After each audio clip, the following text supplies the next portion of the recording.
Tahukah anda bila kita memetik, mencantas atau memotong pokok ada tertib? Kerana antara kita dan manusia adalah ciptaan Allah. Bersama Pak Andak, kita rungkaikan cara tertib yang betul apabila kita mengambil tumbuhan yang kita guna.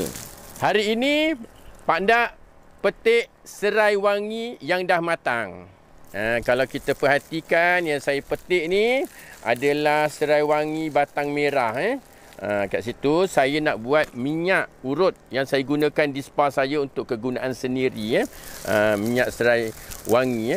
Kat sini saya nak beritahulah kepada umum, bila kita nak petik ataupun kita nak kerat pokok serai wangi, kena beri salam, kena baca doa, dan juga kita kena hati-hati bila mengeratkan dia. Jangan kasar-kasarkan pokok ni, kerana pokok ni dia ada roh, dia ada jiwa dan juga dia ada tenaga, energi. Kerana Allah ciptakan satu tumbuhan yang hidup, ada roh.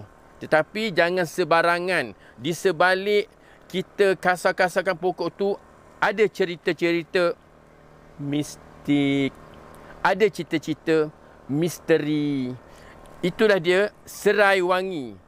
Tak kiralah serai masak, serai dapur, serai wangi batang merah ataupun batang hijau. Kita akan tahu bagaimana perhubungan antara manusia dengan pokok tu.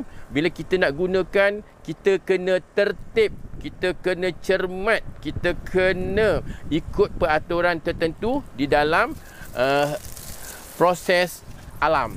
Pak Andak, pencetus guna herba, channel Petik Herbs, petik.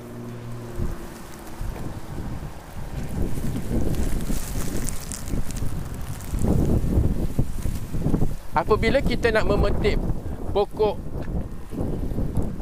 apabila kita nak memetik ataupun kita nak potong pokok serai wangi, jangan sebarangan. Kerana setiap pokok yang dijadikan Allah ada roh, ada tenaga, ada dia punya kekuatan. Itulah dia proses alam. Sebagai manusia, kita kena tahu tata cara bagaimana kita nak guna pakai sesuatu herba ataupun tumbuhan tu dengan cara yang betul dari permulaan yang kita petik. Bersama Pak Andak, pencetus guna herba. Kepada mereka yang di luar sana, untuk petik pokok, walaupun pokok tu lembut ke, keras ke, ataupun kita nak tebang, perlu tahu tata cara secara Islam. Bagi salam, sekurang-kurangnya kita baca Fatihah pada diri kita dan juga kepada pokok tersebut. Kerana setiap pokok tu dia ada penunggu. Penunggu tu maknanya dia ada tuan punya. Dekat situlah kita kena tahu tata cara dia. Jangan sesebarang. Pada mereka yang di luar sana, kepada netizen baru, generasi baru, fahamilah rahsia alam antara manusia dan pokok tu. Dia ada rahsia bila kita berhubung antara satu sama lain melalui getaran. Ramai yang tak tahu sebenarnya pokok ni walaupun tak bercakap tetapi dia ada gelombang ataupun getaran. Tetapi bagi kita sebagai manusia, kita kena cermat bila kita nak guna pakai pokok tersebut. Sama ada kita nak petik, sama ada kita nak potong ataupun kita nak cantas. Inilah dia serai wangi yang saya perkatakan tertib cara kita untuk gunakan. Bersama Pak Andak, pencetus guna herba. Kalau nak cerita tentang misteri serai wangi banyak.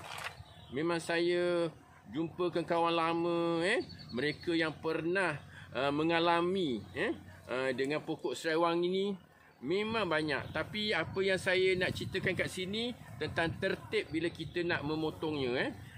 Kerana ada pernah terjadi anak muda yang main tarah-tarah saja, lepas tu dia demam, kemudian dia kena cerit berit dan juga mereka sakit. Ada yang merana, ada yang bawa kematian pun. Itu kita dapat tahu daripada orang-orang terdahulu. Jangan tak percaya. Apa orang lama tegurkan tu ada kebenaran dia. Assalamualaikum nak, selamat pagi. Saya Mek Enon dari Kota Tinggi. Jenis rawatan saya pada bahagian patah tulang, tulang belakang juga dan lain-lain.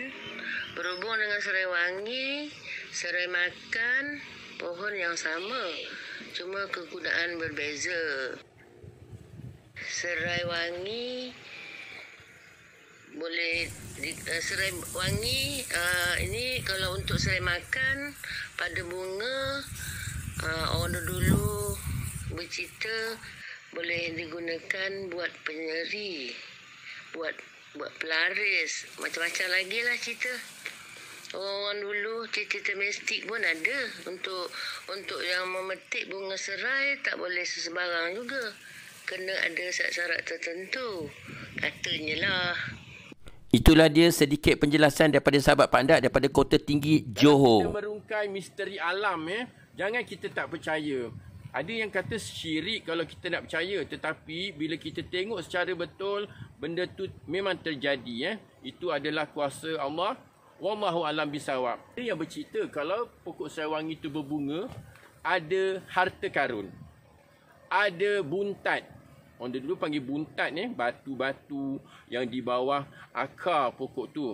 Tetapi bukannya mudah nak ambil, hanya mereka-mereka yang pakar dalam pengamal perubatan yang tahu mencongkir rahsia pokok serai wangi. Tetapi Pandak tak nak cerita tentang lebih lanjut tentang serai wangi misteri, serai wangi mistik, dan juga dengan cerita-cerita yang mendatangkan seram. Tetapi benda tu kalau tak terjadi dulu, tidak ada sekarang. Kepada anda di luar sana yang telah tahu serba sedikit bagaimana kita nak petik serai wangi tu, jangan lupa memberi salam dan juga memberi doa kepada pokok tu, kerana pokok tu adalah sepohon yang bernyawa daripada ciptaan Allah. Jadi kita kena hargai hubungan manusia dengan pokok, kena sentiasa baik, kerana pokok yang kita potong, yang kita nak gunakan tu biarlah secara tertib. Itulah daripada Pandak untuk bercerita tentang rahsia kerat pokok. Bagaimana macam kali ni Pandak nak tunjukkan cara buat minyak. Inilah yang Pandak dah gunakan, dan yang Pandak secara proses jemuran. Itulah dia yang Pandak nak tunjukkan sepintas lalu, macam mana nak petik pokok tu secara tertib, nak jemurkan je secara tertib. Semua ada bacaan doa. Kerana itu apabila kita amalkan, kita rasa selesa untuk kita buat sesuatu bahan daripada tumbuhan. Begitu agungnya ciptaan Allah, dan begitu manfaatnya pada manusia. Itulah dia serai wangi yang penuh misteri. Bersama Pandak, pencetus guna herba. Jangan lupa subscribe, like dan share. Kita akan bicara herba, petua lama dan juga khasiat herba di lain masa. Bersama Pandak, pencetus guna herba. Serai wangi.